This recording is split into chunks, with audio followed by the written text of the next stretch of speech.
Welcome to the lecture video for Chapter 1, Section 3 of Algebra 2, called Solving Linear Equations. Now, this entire section is going to be obviously about solving linear equations, and it's also going to be one of the biggest sections that we have as far as use, as in the skills in this section we're going to be using throughout the year, so it's something that you need to know how to do. So if it's something that you're not 100% with, you need to come in and get extra help, so that way we can make sure that we understand everything that's going on. Alright, so we've already talked about PEMDAS and your order of operations. That was the previous section. So one more time, what does P stand for? Right, that's parentheses. E are your exponents, correct? M, multiplication, division, addition, and subtraction.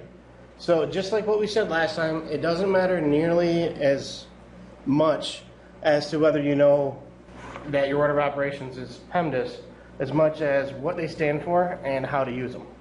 So you notice that it says that while we evaluate, we go through our order of operations from top to bottom, from parentheses all the way down to subtraction. Same thing for when we simplify. Now, solving is a little bit different. So it says now when we solve equations, we use the order of operations backwards. So what that means is that instead of starting with parentheses, we're actually going to start with subtraction. That's the first thing we're going to get rid of. And how do we get rid of something? Well, we do its opposite. So what's the opposite of subtraction? Addition, that's correct. Okay? And then after subtraction, we're going to do addition, division, multiplication, exponents. And then the last thing we're going to do is deal with parentheses. So when you solve, it's all about isolating the variable. And everything we're going to be doing is going to be about isolation. So let's take a look. So first of all, we need to know what a linear equation is. Now, if you're not sure what a linear equation is, let's run back through it.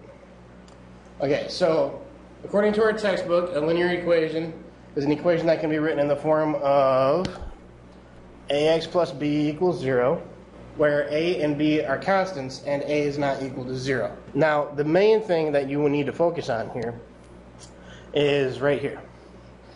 What's the power on x? Well, when we don't write anything, we assume it's a 1. So what I want you to think of is when you think of a linear equation, I want you to think of something that has a power of 1. So let's take a look over here. So first things first, is this equation here a linear equation, yes or no? If you answered no, you would be correct, and the reason is because the highest power is a 2, right? And we just said that a linear equation is where the highest power is a 1. So what about this equation down here in the bottom left? Is that going to be a linear equation, yes or no? The answer is no, because the highest power is in fact 3. The equation here, remember, if the power is not written, we assume it to be a 1. Okay? And what about here? Yes, because you've got a highest degree of 1. Okay? So I hope that clarifies as to what a linear equation is. So when I say give me any linear equation, anything will work as long as your highest power is 1. So we can use pretty much anything we want. We can write the order however it kind of tickles our fancy, because equal signs go both ways. So what I mean by that is this equation here is the exact same equation as this, and because we know that order doesn't matter with addition, it's the exact same equation as this. So all three of these here are exactly the same equation, and you can write it however the heck you feel. So I want you to do what is best for you, what makes the most sense to you. Okay? Alright, so it's very important to remember that when you do what you do to one side of the equation, you have to do to the other side. And that's because we have to keep things in balance. So let me show you what I'm talking about.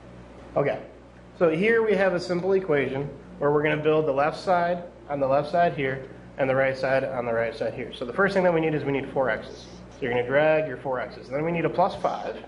And what we're saying is that that has to equal 9, like that. And if you notice, our balance beam is completely level. So what that means is that 4x plus 5 has to equal 9. And what we're trying to do is we're trying to figure out what value do we have to put on x for this statement to be true.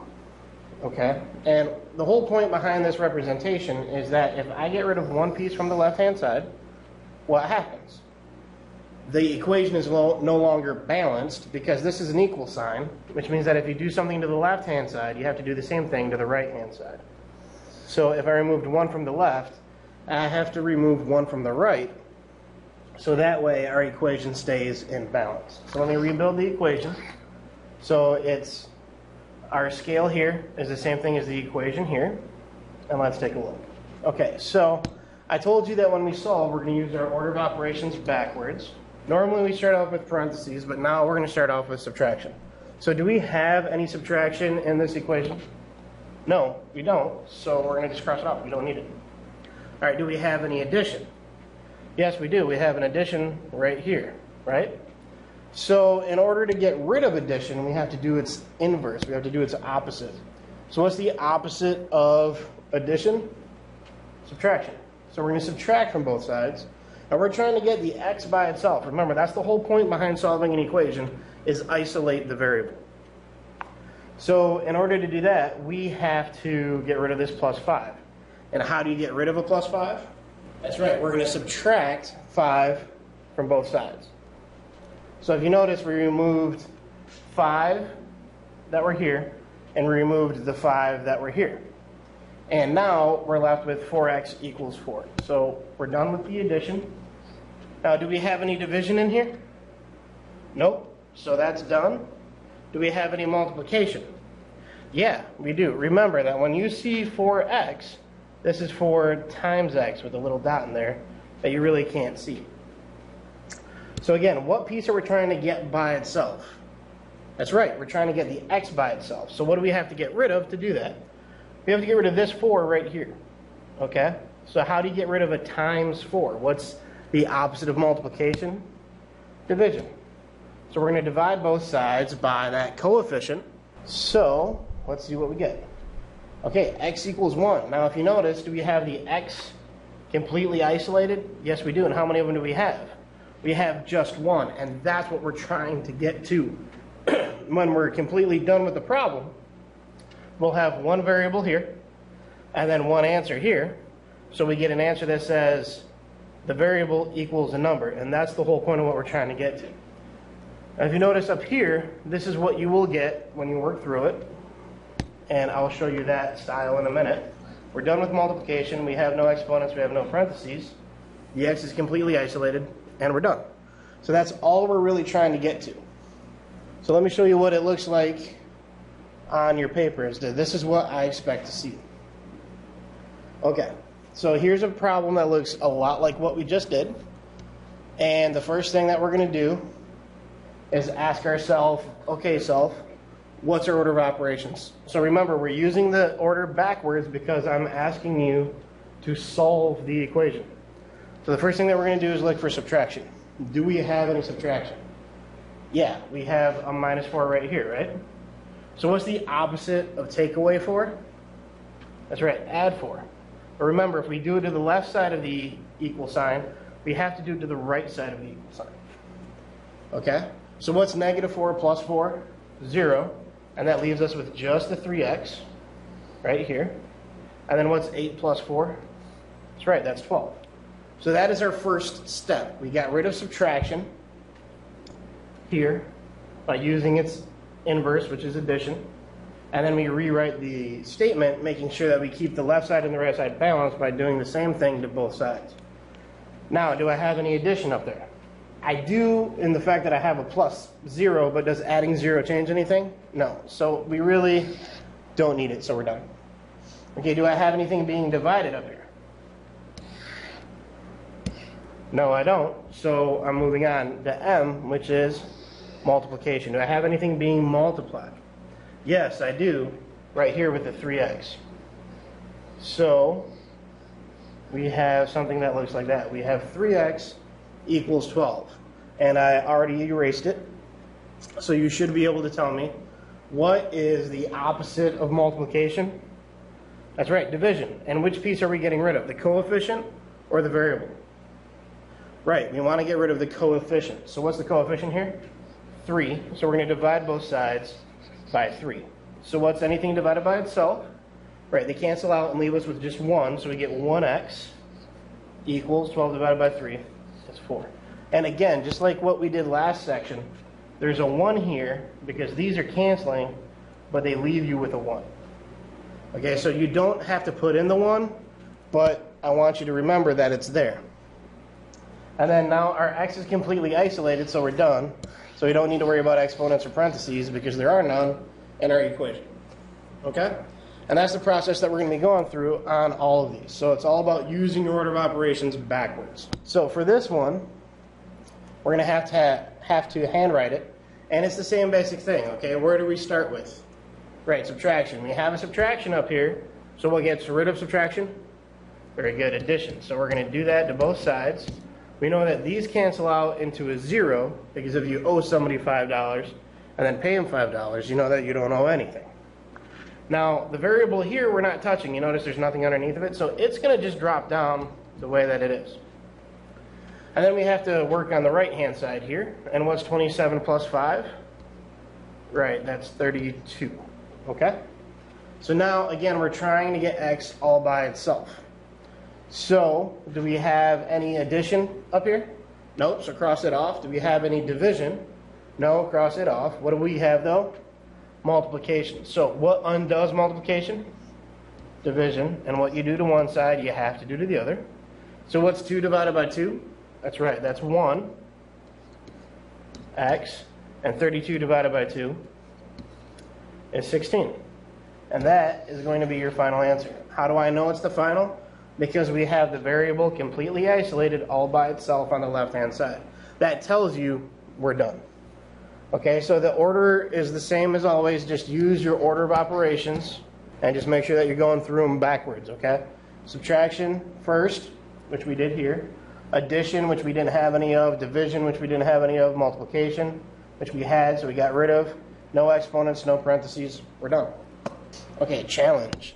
So this is just like what we did yesterday. So if you notice, I have more than one x involved, okay? And what that means is that we have to be careful. Remember, we can only work on one side of the equal sign at a time. So remember, we can only work with one side of the equal sign at a time. So we're going to work on the left-hand side first to combine. Now, how do I know that I have to combine? Simple. If you look at the left-hand side, what do you notice? This has just an x. This has just an x. So before we solve, we always try to simplify down as far as we can. So this is just like what we did last section. So are these two terms alike? Yes, they are, because they have the same variable to the same power. So go ahead and group these. So what's 3x plus 2x? Very good, 5x. And then you get your minus 5 equals negative 2. And then we just work through this like we worked through the last problem. So what's the first thing we get rid of? Subtraction. So how do we get rid of subtraction? By addition. So we're going to add 5 to both sides. These are gone. 5x equals negative 2 plus 5 is 3. Okay. No addition, no division. Multiplication, how do we get rid of multiplication? By dividing. And we always divide by whatever this coefficient is. And we get x equals 3/5. And just like that, you're done. So this is a problem that takes one extra step where we have to combine here and group our like terms, but the actual math behind it is something that I know you can do because we've been doing it for the last 10 minutes of this lesson, plus we've been working on it in class. So don't let the fact that something looks different throw you off. Okay, we're going to set it up the same way. We're going to use our order of operations still. And we're going to do what we did last time. We have to build the equation. So we have 3 x's on this side, and then 5. And then we're going to have 2 x's here, and then 6. And again, you notice that our equation is in balance. And just like before, whatever we do to the left-hand side, we have to do to the right-hand side. So let's continue. Now, this is where we have to be really, really careful.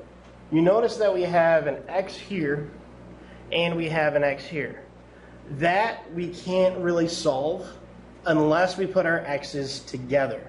So that means that we're going to move either this piece over to here, or we're going to move this piece over to here. Now, it does not matter which way you choose to do this. What I am going to tell you is that whenever you move something, you generally want to move the smaller piece. So what's smaller? Right, the 2x. So what's the sign in front of 2x? Oh, it's a plus. Okay, remember, if there's no sign written, we assume it's a plus. So what undoes addition? Right, subtraction, just like before. So we're going to wind up subtracting, and we're not going to just subtract a number, we're going to subtract the entire term here. So we're going to subtract a 2x. Okay, just like that. And if you look, right, we subtract a 2x from both sides, and what do we have remaining? Well, we have just 1x here, plus our 5, because we haven't touched those yet, and then the 6 here. So we notice that we had 2 x's on the right and 3 on the left, so we could remove 2 from the right-hand side, as long as we remove 2 from the left-hand side, and keep our equation in balance. So now this is just like what we did before. Okay? So how do you get rid of the plus 5? Right, we're going to subtract again, and this time we're just moving a number, so we're just going to subtract 5 from both sides. And as you can see, just like before, how do I know we're done? We have one block, that's our variable, equal to a number. Okay? Whenever you get just one variable equals a number, you're done. So that's all we're going to be working on here. So it's the same kind of approach, but it's different enough to where it can throw you for a loop if you're not careful.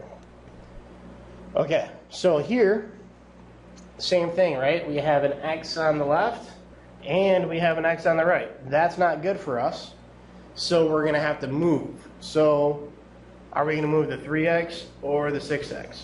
So for me, I'm going to move the 3x because it's the smallest piece. So how do you move a plus 3x? Remember, there's a plus here. Right, subtraction. Subtract 3x. So if you have 3x's and you take away 3x's, these are completely gone, and you're left with just 7.